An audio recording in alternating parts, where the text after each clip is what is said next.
Hi guys, welcome back with me again in this channel.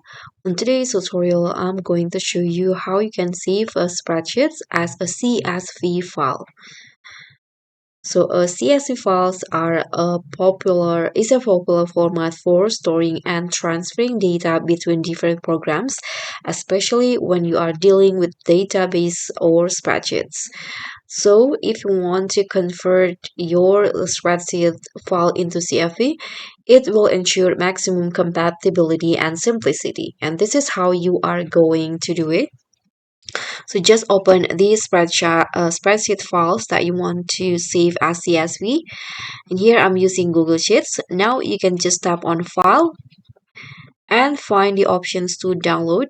And in here under the download, you can just choose the comma separated values or CSV format. Tap on that, and just like that the file will be automatically downloaded as a CSV file. So guys, that's all from me. Thank you so much for watching.